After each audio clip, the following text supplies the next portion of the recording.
Hello and welcome. Today we're visiting some of Rome's most iconic attractions, from the Colosseum and the Roman Forum to Vatican City. Along the way, I'll share interesting facts and stories that bring these incredible places to life. Let's explore together. Okay, so this is the moment I've been waiting for. Look at this thing. Wow, the Colosseum, right in front of me. And honestly, photos do not do it justice. This place is basically 2,000 years old, and it used to hold around 50,000 people. 50,000! That's a full modern football stadium, built without a single crane, without computers, without power tools. Just ancient engineering that still works today. Thanks to approximately 80 entrance gates, tens of thousands of people were able to enter and exit in a short amount of time. The Colosseum was not merely a venue for sports or entertainment. It was also a symbol of propaganda that showcased the power, wealth, and social hierarchy of the Roman Empire to the public. Underneath the floor, there's this whole hidden maze called the Hypogum, basically the backstage of the ancient world. That's where they kept the gladiators, the wild animals, and all these insane trapdoor mechanisms that could launch a lion straight up into the arena mid-fight. Talk about a jump scare. Gladiators usually entered the arena through the Hypogum, the underground network beneath the Colosseum. Before their fights, gladiators waited in rooms beneath the arena floor. The Hypogums contained tunnels, holding areas, animal cages, and storage rooms. They reached the arena through trapdoors, ramps, and wooden elevators powered by workers using ropes and pulleys. This allowed gladiators, wild animals, and elaborate stage sets to appear suddenly, creating dramatic surprises for the audience. And here's the part that always blows my mind. They used to flood the entire arena floor and stage full-on naval battles in here, like actual boats inside a building in the year 80 AD. I need you to really sit with that for a second. Who sat where in the Colosseum? The seating arrangement in the Colosseum reflected the strict social hierarchy of ancient Rome. Arena level, front row, the emperor, high-ranking government officials, the holy nuns of Rome. These were the most prestigious seats, offering the closest view of the events. First tier, podium, senators, former consuls, members of Rome's wealthiest and most influential families. Many of these marble seats were reserved and even inscribed with the owner's name. Second tier, Menianum Primum, the equestrian class, equites, wealthy merchants, senior military officers. This section was reserved for Rome's upper middle class. Third tier, Menianum Secundum, ordinary Roman citizens, craftsmen, farmers, tradesmen, and workers. Most of the general public watched the games from this level. Top tier, Menianum Summum, poor citizens, most women, with a few exceptions for noble women. Lower class free citizens. These were the highest and steepest seats, farthest from the arena. Walking through here, you can almost feel it. The noise, the sand, the chaos, thousands of people losing their minds over what was basically ancient Rome's version of a Friday night out.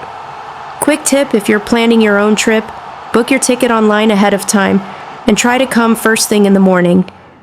By midday, this place is packed. All right, let's keep moving, because right outside, there's another piece of history.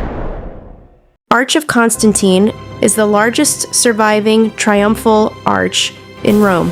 It stands between the Colosseum and the Palatine Hill and was built to commemorate Constantine's victory over his rival Maxentius. One of the most unique features of the Arch of Constantine is that many of its sculptures and reliefs were reused from older Roman monuments. The Arch of Constantine is one of the few ancient Roman triumphal arches that has survived almost intact. Today, visitors walking from the Colosseum toward the Roman Forum that pass directly beneath or beside this remarkable monument. Okay, now we're heading into the Roman Forum, And honestly, this might be my favorite spot in the entire city. So picture this, 2,000 years ago, this pile of ruins. This was the actual center of the Roman world, like the place. Politics, gossip, business deals, huge speeches, even the occasional public trial. It all happened right here, on this exact ground. The Roman Forum was more than just a collection of buildings. It was the heart of the Roman Empire. Decisions made here influenced politics, law, religion, and society across one of the largest empires in history. The Roman Forum was the center of almost every aspect of Roman public life. Here, people could vote and participate in politics, attend public speeches and trials, visit temples and make religious offerings, buy and sell goods, celebrate military triumphs, witness important state ceremonies. Today, its ruins offer a fascinating glimpse into everyday life in ancient Rome and remain one of the world's most significant archaeological sites. And what gets me every time, for centuries, this whole place was just buried, forgotten. Cows were literally grazing on top of it before archaeologists dug it back up. An entire lost civilization hiding right under people's feet. Honestly, walking through here hits different. You're not looking at a recreation, a movie set, or a museum display. You're walking on the actual stones that emperors, senators, and everyday Romans walked on. If you come here yourself, give yourself more time than you think you need. It's bigger than it looks in photos, and there is so much packed into this one space. Next up, though, we're heading toward one of the smallest countries on the entire planet. So this tiny area right here is technically its own country, the Vatican. Vatican City is the smallest independent country in the world, both by area and population. It is the spiritual and administrative center of the Roman Catholic Church and the official residence of the Pope. Vatican City was established in 1929, covering an area of approximately 0.49 square kilometers, 0.19 square miles. It is the smallest independent country in the world. It has a population of around 800 residents. While Latin is its official language, Italian is widely spoken in daily life. Vatican City is headed by the Pope, who serves as both the spiritual leader of the Roman Catholic Church and the country's head of state. Okay, let's actually go inside, because talking about it doesn't even come close. Alright, we just walked into St. Peter's Basilica, and I need a second because this is genuinely one of the biggest churches on the planet. Like, the scale of this place doesn't even register at first. You look up and your brain just kind of short circuits. One of the most sacred sites for Catholics because it was built over the traditional burial place of St. Peter, one of the 12 apostles of Jesus, and the first bishop of Rome according to Catholic tradition. This dome above us, designed by Michelangelo. He was in his 70s when he took on this project, and it's still considered one of the greatest architectural achievements ever made. And underneath all of this marble and gold, there's actually an entire underground level, tombs of past popes, and it's believed the tomb of St. Peter himself is buried right beneath the main altar, right underneath where I'm standing. The detail everywhere in here is unreal. Every single wall, every ceiling, every statue, someone spent years, sometimes decades, perfecting just that one piece. Okay, let's keep exploring. This sculpture, it's called Angels Unawares. And it's not ancient at all, it's actually pretty recent. It was created by Canadian sculptor Timothy Schmaltz and unveiled on September 29th, 2019, the World Day of Migrants and Refugees. The sculpture depicts a boat carrying 140 migrants and refugees from different cultures, historical periods, and backgrounds.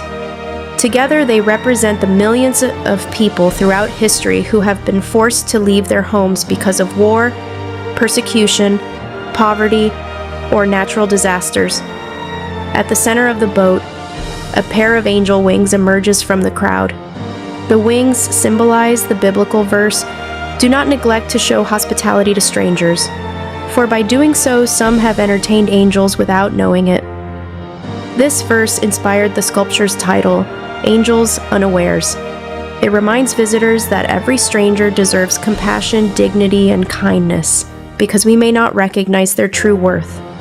What I love about it is right in the middle of all this ancient thousands-year-old history, there's this powerful modern piece just sitting here in the open, making you stop and actually think for a second.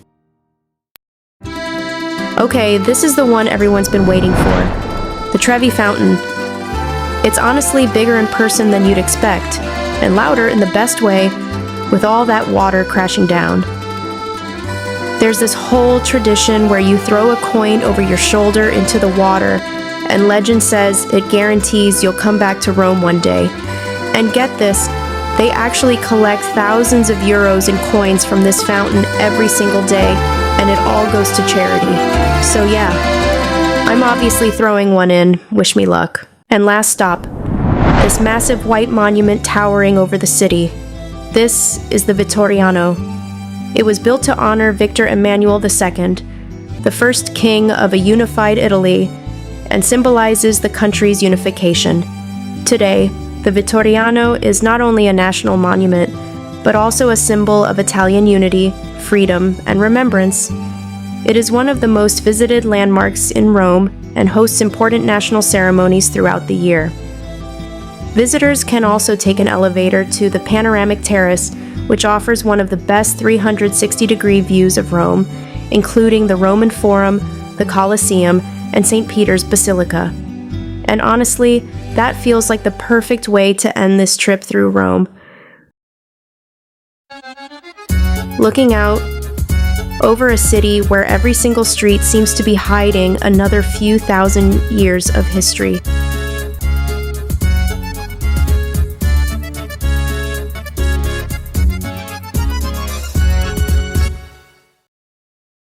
Thank you so much for watching.